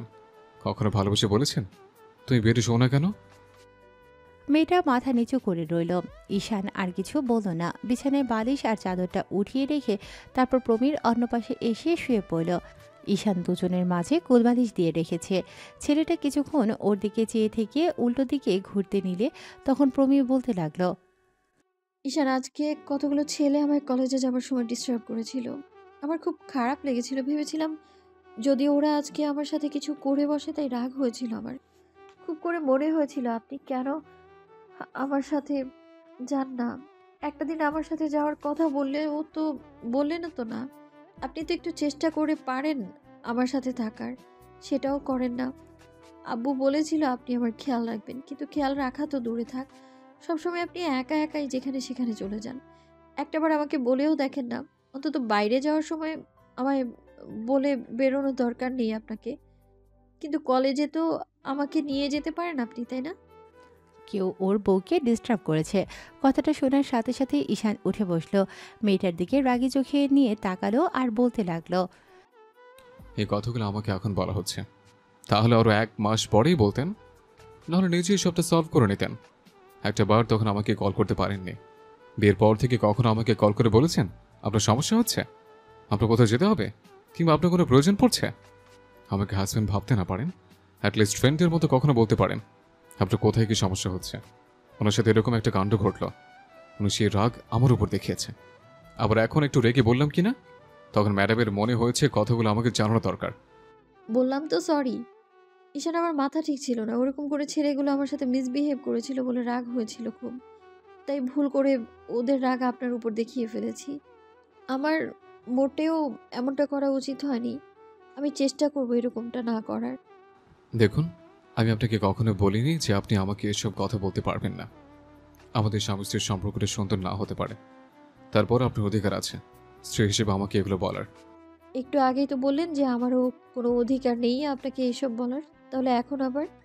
তাহলে কি বলবে? শুরুতে আপনি করে বলে সম্পর্কের মাঝে দূরত্বটাকে আরো বাড়িয়ে দিয়েছেন, তাহলে কি বলার আছে আপনাকে? আপনি এতটা বাচ্চা নন যে আপনাকে সবকিছু বুঝিয়ে দিতে হবে। বললাম তো সরি। এরকম রাগ দেখাচ্ছে কেন? তারপরেও আচ্ছা ঠিক আছে, এখন থেকে তুমি করে বলবো। ছেলেগুলোকে আপনি চেনেন? তুমিও আমায় তুমি করে বলবে। চেষ্টা করব। এখন বলেন ছেলেগুলোকে চেনেন কিনা? কয়েকদিন থেকেই দেখছি আমায় ফলো করছে, তাই আর কি। ওদের অমন করে চিনি না, কিন্তু এলাকারই কেউ হতে পারে সেটা বুঝতে পারছি। ভয় পেয়েছিলেন খুব? কিছুটা তো পেয়েছিলামই। কলেজে এসে আমার সাথে দেখা করতে পারতেন, ওখানে আমার অনেক বন্ধু ছিল, ওদের উত্তম মধ্যম দিতেই সবাই সোজা হয়ে যেত। ঈশান, কোনো ঝামেলা করার দরকার নেই। একই এলাকাতে থাকি। ওরা কোনো বড়লোক বাপের বকে যাওয়া ছেলে। ওদের সাথে ঝামেলা করলে তোমার আর ওদের মধ্যে পার্থক্যটা রইল কোথায়? আমার বাড়ির সম্মানকে কি অসম্মান করবে আমি তাদের ছেড়ে দেব? এমনটা নয়, এসব আর কখনো বলবেন না। ঈশান, কোনো ঝামেলা করার কোনো দরকার নেই। আমার এগুলো পছন্দ না। পারলে কালকে থেকে আমায় একটু কলেজে ড্রপ করে দিও। যেতে পারবে না আমার সাথে, কোনো সংকোচ কাজ করবে না, নেচে লজ্জে শেষ হয়ে যাবেন না তো? এবার মেয়েটা চুপ করে রইল। ঈশান আবার শুয়ে পড়ল। প্রমিও শুয়ে পড়েছে। একটা সময় ঘুমিয়ে পড়ল দুজনেই। ঈশানের সকালে ঘুম ভাঙলো, খেয়াল করলো দুজন দুজনের সাথে একদম লেপ্টে আছে। ঈশানের বেশ অস্বস্তি ফিল হলেও পরক্ষণে যখন ওর নড়াচড়াতে মেয়েটার মুখে কিছু একটা বিরক্তির ভাব ফুটে ওঠে, তারপর ওকে আরো শক্ত করে জড়িয়ে ধরল। তখন ঈশানের কেন জানি ইচ্ছে করছিল প্রমিকে বুকের সাথে জড়িয়ে নিতে, কিন্তু মেয়েটা যদি ঘুম ভাঙতেই উঠে দেখে ঈশান এরকম কিছু করেছে, তাহলে হয়তো আর রক্ষে থাকবে না। একটু বাদে যখন প্রবীর ঘুম ভাঙল, তখন চোখ খুলে দেখল ও ঈশানের বুকে শুয়ে আছে। এমন কিছু দেখে তাড়াহুড়ো করে নিজে ঈশানকে ছেড়ে দিল। প্রমি দেখল ঈশান চেয়ে আছে, তাই বলতে লাগলো, আমাদের মাঝখান থেকে বালিশ কে সরিয়ে নিয়েছে? নিশ্চয়ই তুমি সরিয়েছো, তাই না? রাতে নিজেই কাছে এসে এখন আবার বলা হচ্ছে কোরবালিশ আমি সরিয়েছি। দেখুন ম্যাডাম, আমাদের মাঝে কিছু হয়নি, আপনি নিজেই আমাকে জড়িয়ে ধরেছিলেন। তুমি কতটা ভালো ছেলে আমার সেটা জানা আছে, দয়া করে আর নাটক করতে হবে না। তাহলে বেরিয়ে আসতে বলেছিল কে শুনি? আর যদি ভুলে আপনাকে জড়িয়ে ধরেছে তাহলে বলবো বেশ করেছে। আমার বউকে আমি জড়িয়ে ধরেছি, তাতে আপনার কি? ঈশান কথাটা একটু জোর গলাতেই বলল। আমার বউ কথাটা কর্ণপাত হতেই প্রমি মাথা নিচু করে রইল। ঈশান উঠে ওয়াশরুমে চলে গেল। প্রমি আজকে অনেক বেশি ঘুমিয়ে ফেলেছে। ঈশানের বুকে ঘুমিয়ে যে এত বেলা হয়ে যাবে বুঝতে পারেনি। ফজরের নামাজটাও কাজা হয়ে গেল। মেয়েটাও উঠে ফ্রেশ হয়ে আসলো। কিছুক্ষণ বাদেই দুজনে ব্রেকফাস্ট করে তারপর কলেজের উদ্দেশ্যে বেরিয়ে পড়ল। যাবার সময় প্রমি নিচে এসে দাঁড়িয়ে রইল আগে থেকেই। একটু পর ঈশান গাড়ির চাবিটা ঘোরাতে ঘোরাতে নিচে আসলো। প্রমিকে দাঁড়িয়ে থাকতে দেখে ঈশান ওর সামনে এসে বলল, যদি সমস্যায় বোরখা পরে যেতে পারেন, কলেজে গিয়ে না হয় বোরখাটা খুলে ফেলবেন। বোরকা পরার অভ্যাস নেই, হিজাব করেছি তাই। তাতে কি হবে না? হবে, কিন্তু বোরখা পরলেও ছেলেগুলো আপনাকে আর চিনতে পারতো না। তার উপর আপনি সবাইকে আপনার মুখটা দেখান, ওটাতে সবাই আপনার দিকে ফ্যালফ্যাল করে তাকিয়ে থাকে। একজন লেকচারার হয়ে আমি বোরকা নিয়ে দিয়ে নিজেকে তো আবৃত করে রাখতে পারি না। আমি আপনাকে সবসময় বোরখা পরে থাকতে বলিনি, আপনি একটু বেশি বোঝেন। ম্যাডাম হলে সবসময় তো বেশি বুঝতে হয় না। তুমি কিন্তু এবার আমায় জ্ঞান দিচ্ছ। বাইকটা স্টার্ট করো, তোমায় অত জ্ঞান দিতে বলিনি আমি। এই মেয়েকে কিছু বলাও যাবে না। ঈশান বাইকে উঠে বসতে মেয়েটাও উঠল। তারপর এক হাতে পেছন থেকে ঈশানের কোমর জড়িয়ে ধরল। ঈশান জানে না এই মেয়েটা কি চাইছে। অন্য কোনো মেয়ে হলে হয়তো হাজারটা কথা বলার পর ওকে ধরত, আর তার উপর আবার কন্ডিশন দিত ব্রেক করা যাবে না, অ্যাডভান্টেজ নেওয়া যাবে না, আরও কত কি। 15 মিনিট বাদে ওরা কলেজে চলে আসলো। প্রমি সারা রাস্তা জুড়ে কোনো কথা বলেনি। ক্যাম্পাসে এসে ঈশান প্রমিকে নামিয়ে দিল। এই বিষয়টা অনেকেই খেয়াল করলো। প্রথম প্রথম অন্যরকম কিছু ভাবলো। প্রমি সবটা মানিয়ে নেয়ার চেষ্টা করলো। নিজেই ভাবলো হাজব্যান্ড সাথে এসেছে, তাহলে লজ্জার কি আছে। ঈশানকে প্রমি ওর ক্লাসে দেখে বেশ খানিকটা খুশি হলো। মেয়েটা অফিস রুমে গিয়ে ঈশানকে কল করলো। রিসিভ করে ঈশানের ফোনটা কানে দিতেই ওপাশ থেকে প্রমি বলল, কালকের বকাটা দেখছি কাজে লেগেছে। এই বকাটা আরো আগেই দেওয়া উচিত ছিল, তাহলে ভদ্র ছেলে হয়ে যেত অনেক আগেই। আমাকে বললেই হতো আপনার ক্লাসগুলো করতেই হবে বাধ্যতামূলক, তাহলে আমি আসতাম। আমি আপনার কথা ভেবে ক্লাসে আসিনি, আর আপনি কিনা এমন করলেন। জুনিয়র বড় হলে বকাঝকা করা যেতেই পারে, তাই বলে এটা কোনো দোষের বিষয় নয়। প্রমির মুখে আজকে এরকম একটা কথা শুনে তার মনে কি মেয়েটা বিয়েটা মানতে শুরু করেছে, নিজেকে ওর স্বাভাবিক করে নিতে চায়। ঈশান কিছুই বুঝতে পারল না। কলেজ ছুটি হলেও ঈশান একেবারে সবগুলো ক্লাস শেষ হওয়া পর্যন্ত বসে রইল, কারণ প্রমিকে নিয়ে কেউ বাসায় ফিরবে। মেয়েটার মুখ কাল এরকম কথা শুনে ওর বেশ টেনশন হয়েছে। ঈশান চায় না মেয়েটাকে নিয়ে কোনো ঝামেলা হোক, তাই কলেজ শেষ করে ক্যাম্পাসে দাঁড়িয়ে আছে বাইকের উপর ভর করে। আধ ঘন্টা বাদে প্রমি যখন অফিস রুম থেকে বেরোলো, খেয়াল করলো ঈশান ওর জন্য দূরে দাঁড়িয়ে অপেক্ষা করছে। মেয়েটা এমন কিছু দেখে অবাক হয়ে গেল। ও ভেবেছিল যে ঈশান শুধু ওকে নিয়ে আসবে, কিন্তু বাসায় নিয়ে যাবে না। কথাগুলো ভাবতে ভাবতে প্রমি এসে ঈশানের সামনে দাঁড়ালো। ঈশান ফোনটা পকেটে রেখে বলল, নিন উঠুন, আর কালকে থেকে একটু তাড়াতাড়ি বেরোনোর চেষ্টা করবে। তুমি আমার জন্য দাঁড়িয়ে আছো যে? কাল বললেন না কোনো বখাটে আপনাকে ডিস্টার্ব করছে। আমার বউকে কেউ ডিস্টার্ব করবে আর আমি সেটা শুনে চুপ করে থাকবো? মারপিট না করতে পারি, তার সাথে থেকে তার সাহসটা জোগাতে পারি। প্রমি মুচকি হাসল, বাইকে উঠে বসেই ঈশানকে পেছন থেকে জড়িয়ে ধরল। দুজনে বাসায় চলে আসলো। এমন করে আরও 15টা দিন কেটে গেছে। এর মাঝে আর কোনো ঝামেলা হয়নি। প্রমিও অনেকটা নিশ্চিন্ত হয়ে গেছে। এর মাঝে একদিন দুজনেই কলেজে পৌঁছতেই দেখলো আকাশটা কেমন যেন কালো হয়ে আছে। সকাল থেকেই আবহাওয়াটা বেশ গুমোট হয়ে আছে। প্রমির ক্লাস শেষ হতে না হতেই বৃষ্টি শুরু হলো। বৃষ্টিটা এতটাই গাঢ় হলো যার জন্য পুরো ক্যাম্পাসে লোডশেডিং দেখা দিল। আর অন্ধকারে ক্লাস নেওয়াটা বড্ড ঝামেলা হয়ে যাচ্ছিল বলে কেউ আর ক্লাস করায়নি আজ। কিন্তু ঈশান পুরোটা সময় জুড়ে বসে রইল প্রমির জন্য। বৃষ্টিটা কোনো মতেই কমছে না। দুপুর গড়িয়ে বিকেল হতে চলল। 3টে বেজে গেছে, এখনও দুজনে বাসায় পৌঁছতে পারেনি। এর মাঝে আম্মু ওদের কল করে বলেছে ওরা বাসায় আসবে কখন, জানতে চেয়েছে, কিন্তু কেউ কিছু জানাতে পারেনি। কিছুক্ষণ বাদে যখন বৃষ্টিটা কিছুটা কমলো তখন ঈশান প্রমির অফিস রুমের সামনে আসলো। মেয়েটা ঈশানকে দেখেই বেরিয়ে আসলো, তারপর বলতে লাগলো, ঈশান, এই অবস্থাতে যাওয়া আমাদের ঠিক হবে? ভিজে যাব তো দুজনেই। তাহলে ঠিক আছে, আপনি একটা রিক্সা করে চলে যান, আমি না আপনার পেছনে পেছনে আসছি।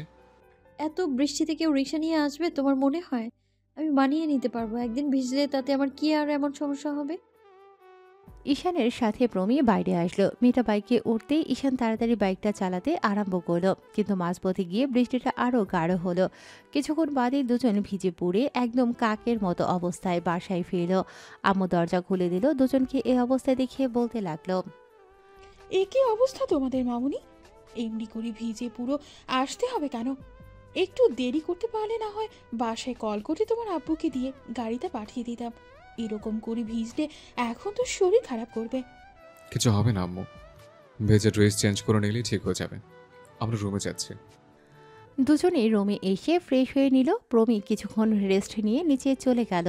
এর মাঝে ঈশান ঘুমিয়ে পড়েছে। কিছুক্ষণ বাদে ঘুম ভাঙতেই খেয়াল করলো সন্ধ্যা হয়ে গেছে, কিন্তু বৃষ্টিটা এখনও থামেনি। ঈশান নিচে আসলো, প্রমিওকে দেখে কফি বানিয়ে দিল। এর মাঝে মেয়েটা ওর বেশ ভালোই খেয়াল রাখতে শুরু করেছে।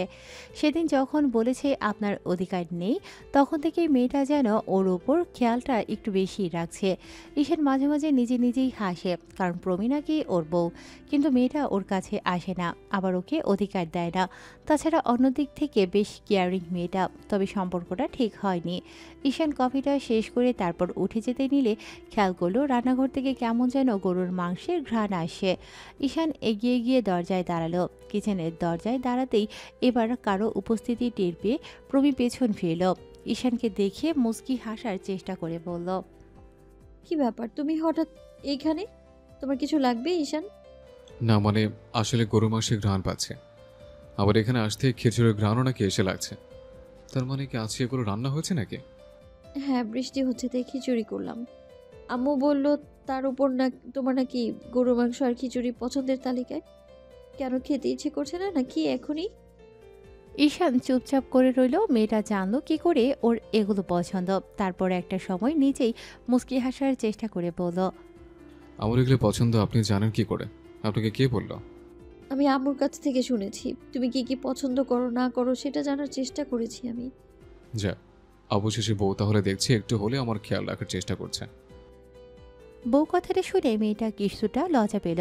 মুখটা ঘুরিয়ে নিতেই এর মাঝে আম্মু এসে পেছনে দাঁড়ালো। ঈশান কিচেনের কাছে দেখে একটু মুচকি হেসে বলতে লাগলো, বড্ড বউ পাগল হয়ে গেছো তাই না আপু? বউকে ছাড়া এক মুহূর্ত থাকতে ইচ্ছা করে না, তাই কিচেন অবধি চলে এসেছো। আম্মুর কথাতে ঈশান বেশ খানিকটা লজ্জা পেল। প্রমিও মুখটা ঘুরিয়ে রাখলো। এবার ঈশান বলতে লাগলো, আম্মু, তুমি যেমন ভাবছো তেমনটা না। খিচুড়ি আর গরুর মাংসের ঘ্রাণ পেলাম, তা এখানে আর তুমি কেন এরকম কথা বলছো? তা তো বলবই, আমি তোমার বউকে দিয়ে রান্না করিয়েছি। সে নিজের হাতে রান্না করতে চেয়েছিল জামাইকে খাওয়াবে বলে। আম্মুর কথা বন্ধ হবে না। আম্মু যে ওদেরকে লজ্জায় ফেলার জন্য এরকম কথা বলছে ঈশান সেটা বুঝতে পেরে সেখান থেকে চলে গেল। অন্যদিকে প্রমিত লজ্জায় লাল নীল হয়ে যাচ্ছে। ঘণ্টাখানিক পর আব্বু বাসায় চলে আসলে প্রমি ঈশানকে ডেকে নিয়ে গেল। ঈশান নিচে এসে সবার সাথে খাওয়া দাওয়া করলো। খাওয়াটা একটু বেশি হয়েছে, অসম্ভব রকমের টেস্ট হয়েছে, তাই একটু বেশি খেয়ে ফেলেছে। ঈশান কিছুক্ষণ আব্বু আম্মুর সাথে কথা বলল। আব্বু বলল যদি এরকম বৃষ্টি হয় তাহলে যেন কেউ কলেজে না যায়। ঈশানও আব্বুর কথাগুলো অক্ষরে অক্ষরে পালন করবে বলে চলে আসলো। ঈশান প্রমির সাথে কথা বলতে বলতে ঘুমিয়ে পড়েছে, কিন্তু ওদের মাঝে কিছুই হয়নি। মাঝরাতে ঘুমটা হালকা হতেই ঈশান বুঝতে পারল প্রমি কিছু একটা বিড়বিড় করছে। ঈশান বোঝার চেষ্টা করলো কি হচ্ছে, তারপর চোখ খুলে তাকাতেই দেখে মেয়েটা কাঁপছে আর কেমন যেন উল্টোপাল্টা বকছে। ঈশান তাড়াহুড়ো করে উঠে বসে মেয়েটাকে ডাকতে লাগলো। প্রমি, এই শুনছো? তাকাও আমার দিকে, কথা বলো, কি হয়েছে তোমার? মেয়েটা কোনো রেসপন্স করছে না। ছেলেটা ওর গালে কপালে হাত দিলেও অসম্ভব রকমের গরম মেয়েটার শরীর, জ্বরে গা পুড়ে যাচ্ছে। ঈশান আবারও মেয়েটাকে ডাকতে লাগলো। এই প্রমি, তাকাও আমার দিকে, তোর শরীর খারাপ করছে? একটাবার আমাকে বলবে না? খারাপ লাগছিল একটাবার আমাকে বুঝতেও দিলে না। শিট, এখন কি করব? ঈশান প্রমিকে হাজারবার ডাকলো, তারপরও মেয়েটার কোনো রেসপন্স নেই। ঈশান লাইটটা অন করে দিয়ে ঘড়ির দিকে তাকাতেই খেয়াল করলো রাত 3টে বাজে। এই ঝড় বৃষ্টির রাতে ডক্টর পাওয়া সম্ভব না, তার উপর এত রাতে আব্বু আম্মুকে ডাকাটা ঠিক হবে না। আর কিছু ভাবতে পারছে না ঈশান। বেড থেকে নেমে ওয়াশরুম থেকে পানি আনলো, তারপর মেয়েটার মাথায় জলপট্টি দিল। আধ ঘন্টা জলপট্টি দিয়েও জ্বরটা কমলো না। তারপর আর উপায় না পেয়ে বালতি ভর্তি পানি আনলো আর মাথায় পানি দিতে লাগলো। আধ ঘন্টা বাদে প্রমির জ্বরটা কিছুটা কমলে ঈশান একটা দীর্ঘ নিঃশ্বাস ফেলল। কিন্তু একি মেয়েটার পুরো শরীরটা যে ভিজে গেছে, বিষয়টা চোখে আসলে ঈশান পড়ল আর এক বিপাকে। মেয়েটার ঠান্ডা লেগে যাবে ভেবে উপায় না পেয়ে তারপর কাপড়টা চেঞ্জ করে দিল। ঈশান ভাবছে সকালে এর জন্য বিপত্তি না ঘটে, মেয়েটা ওর কাছে রাগ না দেখায় এমন কিছু দেখেই। শেষ রাতের দিকে মেয়েটার আবারও জ্বর উঠল। কি করবে ভেবে না পেয়ে মেয়েটার পাশেই শুতে হলো। মেয়েটা নিজে থেকে কেমন যেন ওর কাছে আসলো, এটা যেন প্রমির রোজকার অভ্যাস হয়ে গেছে। সকালে বকাঝকা করবে কিন্তু রাতে ওর বুকে এসে শোবে। প্রতিদিন সকালবেলা প্রমি দেখে ওরা দুজন দুজনকে জড়িয়ে ধরে রেখেছে, আজকেও তার ব্যতিক্রম হলো না। আজকে যখন দুজনের ঘুম ভাঙলো দেখলো দুজন দুজনের অনেকটা কাছে। প্রমি ঈশানকে ছেড়ে দিয়ে উঠে বসলো, কেমন যেন লজ্জা লাগলো। তারপর যখন বুঝতে পারলো দুজনের শরীরের একটা কম্পিউটার মোড়ানো, প্রমি অবাক হলো। শীত তো পড়েনি, তাহলে কম্পিউটার কেন? সেটা সরিয়ে দিতেই আবার খেয়াল করলো ওর ড্রেসটা চেঞ্জ করা হয়েছে। রাতে তো শাড়ি পরে শুয়েছিল, কিন্তু এখন সিলভার আসলো কি করে? এমন কিছু দেখেই মেয়েটা ঈশানের দিকে তাড়াহুড়ো করে তাকালো। ঈশান কিছু বলতে যাবে তার আগে প্রমি বলতে আরম্ভ করলো। ঈশান, শেষ পর্যন্ত তুমি আমার অনুমতি ছাড়াই এমনটা করলে। আমি তোমার থেকে এমন কিছু আশা করিনি। তুমি আমার অনুমতি ছাড়া আমায়। প্রমি কথাটা বলেই মন খারাপ করে ফেললো। ঈশান কিছু বলতে যাবে তার আগেই মেয়েটা ফুপিয়ে কেঁদে উঠল। ঈশান কিছু বলার আগেই মেয়েটা আবারও বলতে লাগলো। আর 10টা পুরুষের থেকে তোমায় আমি আলাদা ভেবেছিলাম, আর তুমিও শেষ পর্যন্ত একই হলে। আমার সাথে এমন করলে তুমি। ভেবেছিলাম তোমাকে কিছুদিনের মধ্যে মেনে নেওয়ার চেষ্টা করবো আমি, তাতে আস্তে আস্তে যেন আমাদের সম্পর্কটা ভালো হয়, কিন্তু সবটা তো শুরু হওয়ার আগেই তুমি নষ্ট করে দিলে আজ। আপনি আমাকে ভুল বলছেন, আপনি বুঝতে পারছেন না যে এরকম কিছু হয়নি। প্লিজ বিশ্বাস করুন, আমি এরকম কিছু করিনি প্রমি। প্রমি রাগটা আর কন্ট্রোল করতে পারল না। ঈশানের কোনো কথা না শুনে কষিয়ে একে একে থাপ্পড় মারল। শেষ পর্যন্ত মেয়েটা ওর গায়ে হাত তুলল। ঈশান অবাক চোখে কিছুক্ষণ ওর দিকে তাকিয়ে রইল। ঈশান উঠে ওয়াশরুমে চলে গেল। অন্যদিকে প্রমি কান্নাকাটি করল। ঈশানও ফ্রেশ হয়ে আসলো, তারপর আবার প্রমির সাথে কথা বলার চেষ্টা করলো, কিন্তু মেয়েটা প্রচুর পরিমাণে সিনক্রেট করতেই ঈশান আর জোর জবরদস্তি করলো না। ঘণ্টাখানেক বাদে যখন আম্মু রুমে আসলো, ওর গালে কপালে হাত দিয়ে বলতে লাগলো। রাতে তোমার জল উঠেছিল জানো মামুনি, ওই অবস্থায় ঈশান তোমার মাথায় জল পটি দিয়েছে, মাথায় পানি ঢেলেছে। তারপর যখন তোমার শরীরটা ভিজে গেছিল তখন আমাকে ডেকেছিল তোমার ড্রেসটা চেঞ্জ করে দেওয়ার জন্য। আমি অবাক হয়েছিলাম ওকে দেখে। ছেলেটা বড্ড পাগলামি করেছে কালকে রাতে তোমার জন্য। বারবার বলেছিল যে তোমার যদি কিছু হয়ে যায় না তাহলে ও কি করে থাকবে। আম্মু কথাগুলো বলতেই ঈশান রুমের থেকে বের হয়ে গেল। প্রমি এবার বুঝতে না পেরেছে এটা কি করল। শেষে ছেলেটার গায়ে হাত তোলার মতো এরকম একটা অন্যায় কাজ করে ফেলল। প্রমি মুখে হাত দিয়ে চুপচাপ বসে রইল। আম্মু কিছুক্ষণ ওর সাথে কথা বলল। দুপুরের দিকে ডক্টর এসে প্রমিকে দেখে গেল। ফ্যামিলি ডক্টর তাই কল করতেই চলে আসলো। ডক্টর প্রেসক্রিপশন লিখে দিয়ে যেতেই ঈশান প্রেসক্রিপশনটা নিয়ে বাইরে গিয়ে তারপর ঔষধ নিয়ে আসলো। মেয়েটার 7 দিন প্রায় জ্বরে ভুগেছে, তাই ঈশান তেমন করে কিছু বলেনি। আর মেয়েটাও ওর সাথে কোনো কথা বলার চেষ্টা করেনি। ঈশান ভেবেছে হয়তো প্রমিকে জড়িয়ে ধরে শুয়েছিল বলে এরকম করে ওর সাথে রাগারাগি করেছে আর গায়ে হাত তুলেছে। ঈশান এত কিছুর পরও বেড থেকে কিন্তু মাঝে গোলবালিশ দেয়া থাকে। রাতে যখন প্রমি ঘুমের মাঝে ওর কাছে চলে আসে তখন ঈশান ওকে ছাড়িয়ে নিয়ে গোলবালিশটা আবার মাঝখানে দিয়ে দেয়। সেদিন রাগের মাথায় প্রমি ওকে থাপ্পড় মেরেছে।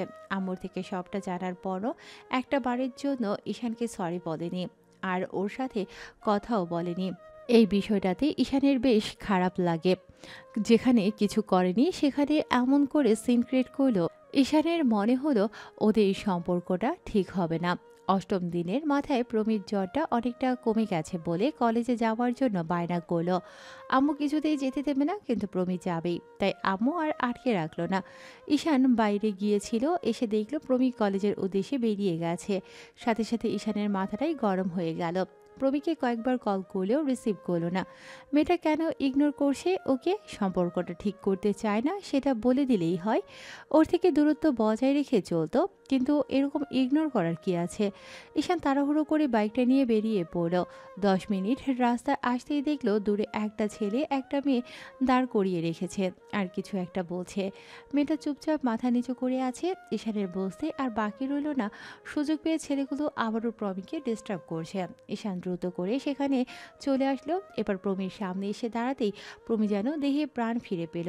ঈশান কিছু বলার আগেই প্রমি কান্না করে দিয়ে বলতে লাগলো, ঈশান দেখো, ওরা আজকে আবার অশুভতমি করেছে। আমি তো আমাকে না বলে বাসা থেকে কেন এসছেন? ঈশান কথাটা বলে রাগী চোখে মেয়েটার দিকে তাকিয়ে রইল। প্রমি কথাটা শেষ করার আগে ঈশান কথাটা বলতেই ও থেমে গেছে। মেয়েটা মাথা নিচু করে রইল।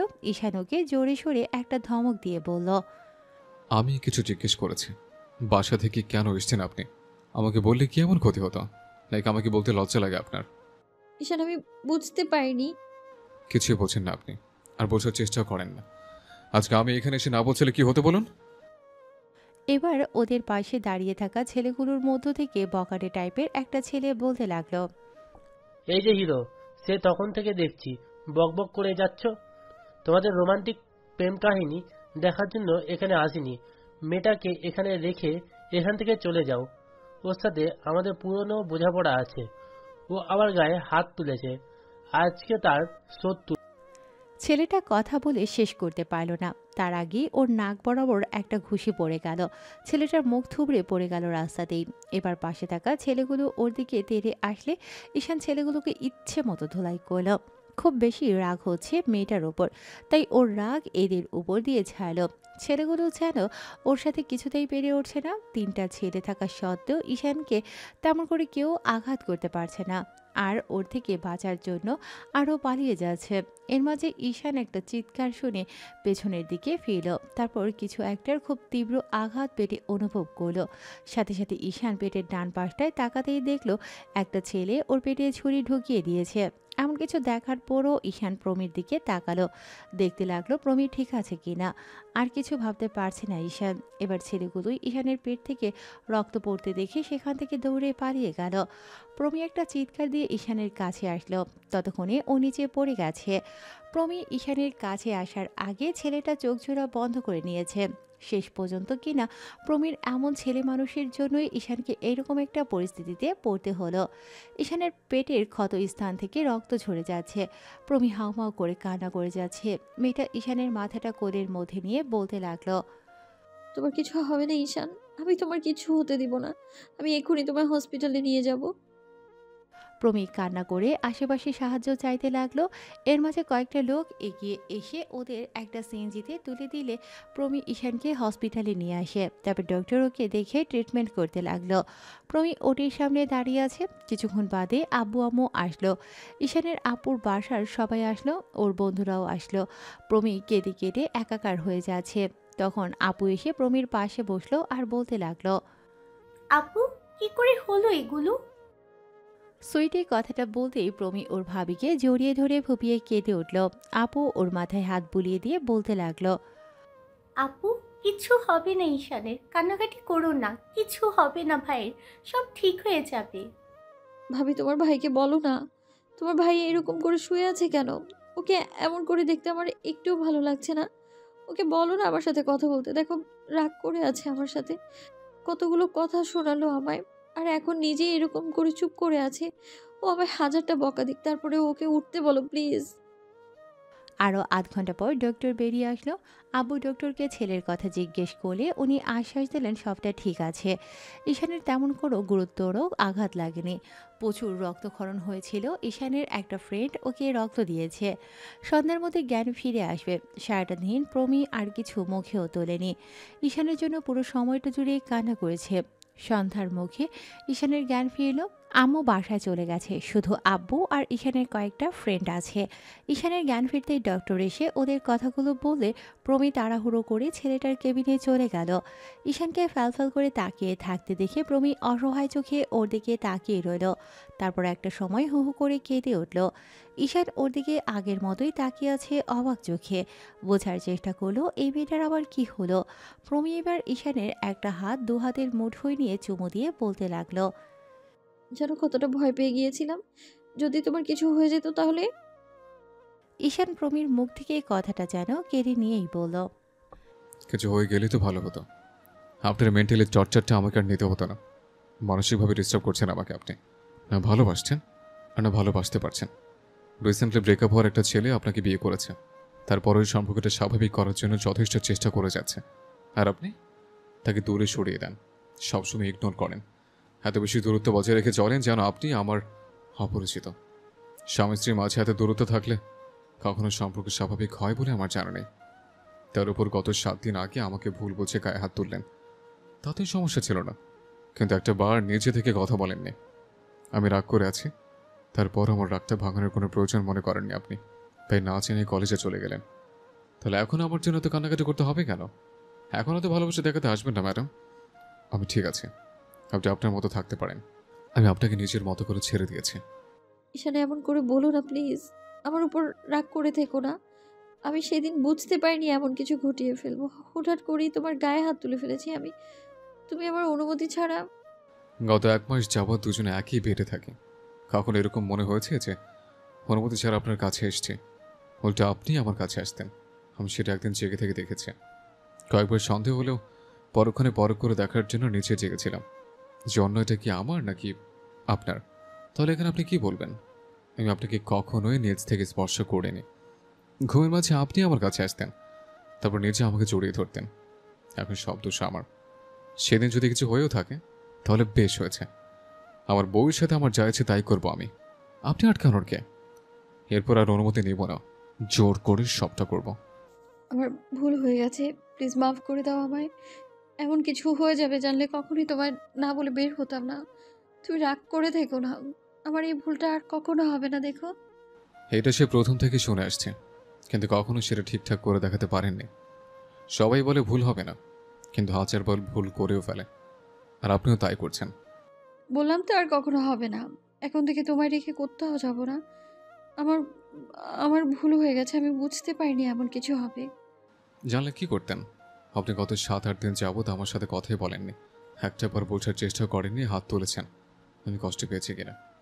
এর জন্য আপনাকে অনেক বেশি কষ্ট পেতে হবে, দেখে নিয়েন। ঈশান শুয়ে আছে।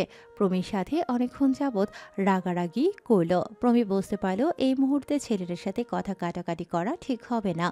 ডক্টর এসে বারণ করলো, তাই মেয়েটাও বেরিয়ে গেল। সারা রাত প্রমি আর ঘুমোয়নি, ঈশানের পাশে বসেছিল। পরদিন সবাই হসপিটালে আসলো। ঈশান সবার সাথেই কথা বলল।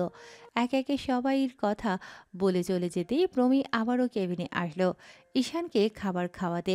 ছেলেটাকে খাবার খাওয়ানোর চেষ্টা করেও পারল না। তখন প্রমি নাক টেনে টেনে বলতে লাগলো, রাগ করলে আমার উপর করেছো, খাবারের উপর এত কিসের রাগ তোমার? আপনার সাথে আমি কোনো কথা বলতে চাইছি না, চলে যান কেবিন থেকে। আপনার সাথে কথা বলে কোনো ইচ্ছে আমার নেই। আমি খুব বেশি অন্যায় করেছি কি ঈশান? আমি না বুঝে এরকমটা করে ফেলেছি। যদি তোমার খারাপ লেগে থাকে তার জন্য আমার গায়ে হাত তোলো, তারপরে অন্তত আর রাগ করে থেকো না। এই মুহূর্তে রাগ থাকলে তোমার শরীর আরো খারাপ করবে। আমার শাস্তি দিও পরে, আগে অন্তত খাবারটা খেয়ে নাও। মেয়েটা কাছে, তাই ঈশান আর বেশি কথা বাড়ালো না, চুপচাপ খেয়ে নিল। ঈশান খাওয়া শেষ হতেই প্রমি বাইরে গিয়ে সব কিছু রেখে আসলো। তারপর এসে ঈশানের আশেপাশে ঘুরঘুর করতে লাগলো। ঈশানের সামনে দাঁড়িয়ে আছে মেয়েটা। ও কোনো কথা বলছে না দেখে প্রমি নিজেই বলল, ঈশান, আমায় তোমার কিছু বলার ছিল। ঈশান আবারও উঠে বসলো। প্রমি এবার ওর সামনে বসে বলতে লাগলো। ঈশান আমি তোমায় প্রমি কথাটা বলে শেষ করতে পারল না, তার আগেই ঈশান বলল। আমি জানি আপনি আমাকে ভালোবাসেন না, এটা আপনাকে এত জোর করে বলতে হবে না। আর ভালোবাসতে পারবেন না, আমি সেটাও জানি। আপনার হয়তো আগে কত রিলেশন ছিল, কিংবা কাউকে পছন্দ করতেন, তাই আমাকে আপনার পক্ষে ভালোবাসা সম্ভব হবে না, তাই তো? আপনি আমার সাথে নাটকের সংসারটা আর করতে চান না, সেটা বলে দিতে হবে না, আমি বুঝে। ঈশান কথাটা শেষ করতে পারল না, তার আগে মেয়েটা ওকে জাপটে জড়িয়ে ধরলো। ঈশানের বুকে মুখ গুজে দিয়ে ফুপিয়ে বলতে লাগলো।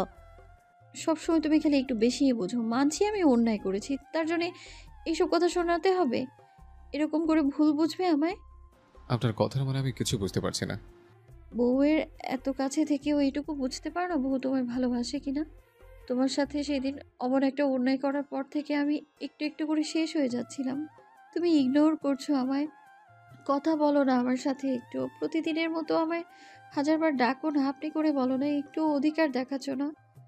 এখন আমার কাছে এসেছেন, এখন আপনার মনে হচ্ছে না আমি আপনাকে অনিচ্ছায় স্পর্শ করেছি? আর একটাবার এই কথা বলবে না। তোমার যা ইচ্ছে তুমি তাই করতে পারো। আমি তোমার বউ, অধিকার আছে আমার উপর। তো ভেবে বলছেন তো? পরবর্তীতে আবার 2 দিন বাদে আপনার মত চেঞ্জ হবে না তো? আজ বাদে কাল বলবেন না তো আপনি আমাকে মানতে পারবেন না, আবার হুটহাট করে গায়ে হাত। ঈশান কথাগুলো বলে শেষ করতে পারল না, তার আগেই প্রমি ওর ধৈর্যরা নিজের দখল করে নিয়েছে। ঈশান স্তব্ধ হয়ে প্রমির কান্না ভেজা চোখের দিকে তাকিয়ে রইল। তারপর একটা সময় মেয়েটাকে কিছুটা কাছে টেনে নিয়ে রেসপন্স করতে লাগলো। গল্পটা আজ এ পর্যন্তই। দেখা হচ্ছে অন্য কোনো দিন অন্য কোনো গল্পে। ততদিন পর্যন্ত সুস্থ থাকবেন, ভালো থাকবেন আর আমাদের সাথে থাকবেন। ধন্যবাদ। আল্লাহ হাফেজ।